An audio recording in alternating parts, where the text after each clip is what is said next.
magnificent in shape, that all the wealth that I've ever seen in this world was as nothing compared to this. And then he went on. He says, and while I kept staring at all this wonder, the wonder of the gardens and the wonder of the trees and the flowers, I heard music that I could not describe.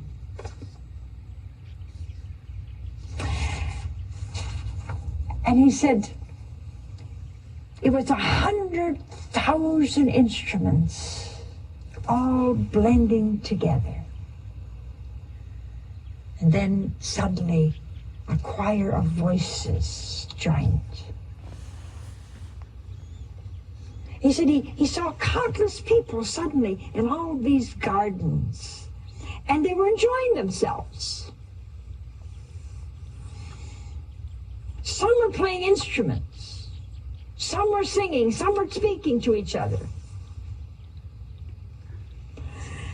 And everything was so perfect.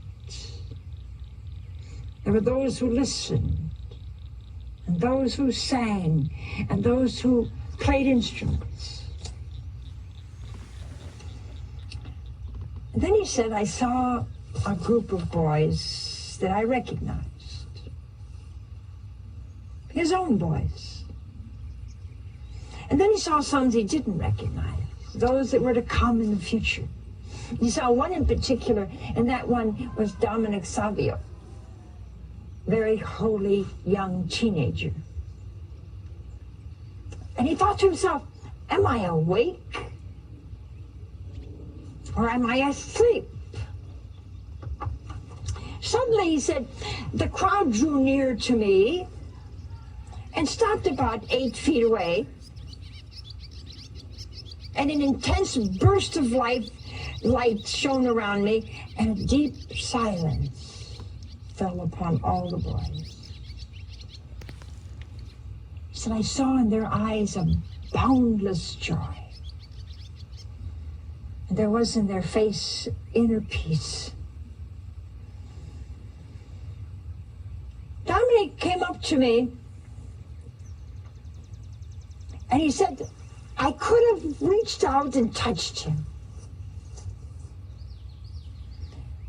He said he wore a snow-white tunic, studded with diamonds and interwoven with gold, fell to his feet.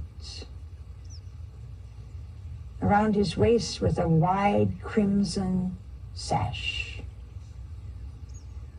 And he goes on to describe the beauty of this young man.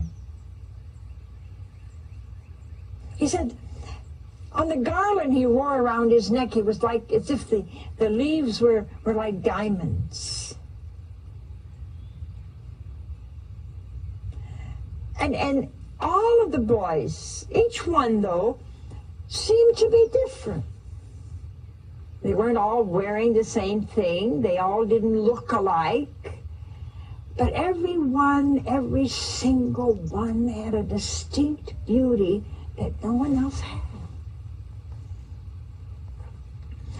And he said, what does this mean? And how did I get here? And Dominic looked at him and said, why are you so silent? Why are you so surprised? And he said, I stammered, and he said, I don't know what to say. And he said, are you Dominic? And he said, yes, I am.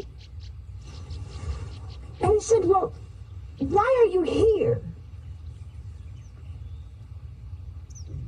And Dominic said, I have come to talk to you. And poor Don Bosco was speechless and trembling. You know, you can relate to this when you start to look at Ezekiel and all the great prophets and poor John, who looked at an angel and thought he was God and knelt down to worship, and he said, don't do that. I'm only a fellow creature like you.